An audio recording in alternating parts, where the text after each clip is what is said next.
Believe it or not, I'm actually usually in a good mood when I record these videos. But right now, that's not the time. Oh no. That's why I'm wearing a black shirt instead of a white one. No, that's but seriously though, I'm not having a good day and I've just been thinking about it again. And, these punk ass politicians are doing nothing but creating a war on the economy. They like to talk a big game about a war on terrorism, a war on poverty, a war on drugs, a war on women.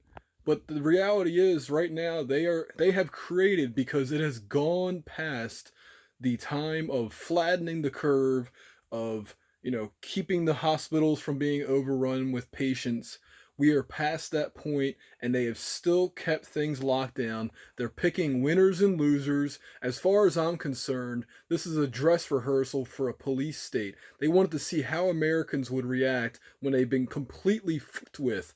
As I've said to friends before, the one thing you don't ever want to mess with is a man's livelihood. That goes for women as well. But, when I say man, I mean both men and women.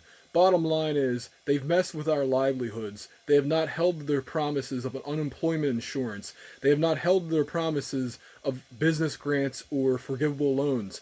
Absolutely not. They have screwed us over. I've personally been affected by it. I do event photography and videography, and events have been canceled. They have not been put on. It's affected me in other ways.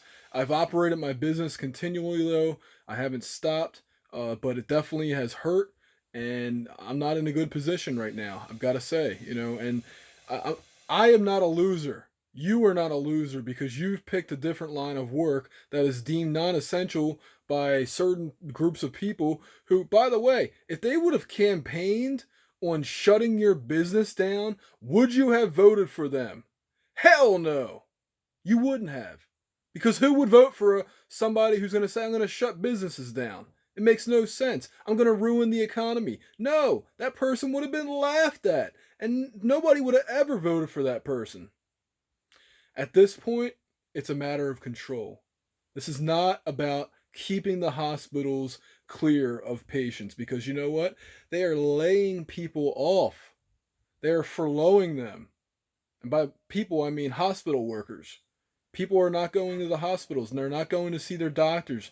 You know, all these elective surgeries that would have taken place back in March are now happening now. So now you have this, grouping of people.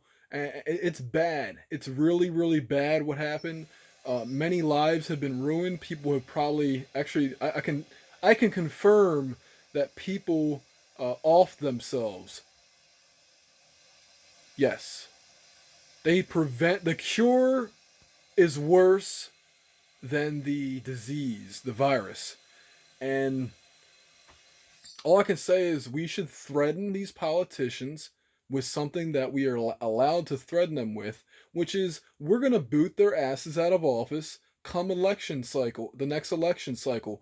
Right now it's the congressional one, it's the presidential one, but next time around in 2022, everybody else's seats will be up for office.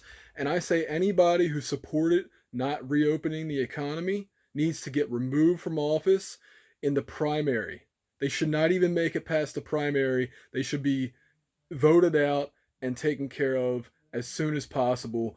If your state has recall laws, do it then. Do it now, I should say. But here in Maryland, it's 2022 is the next election after the congressional, judges, and the presidential.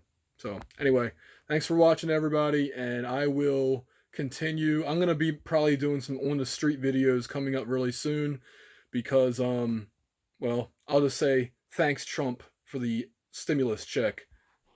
I can make some rounds around the state. You know what I'm saying?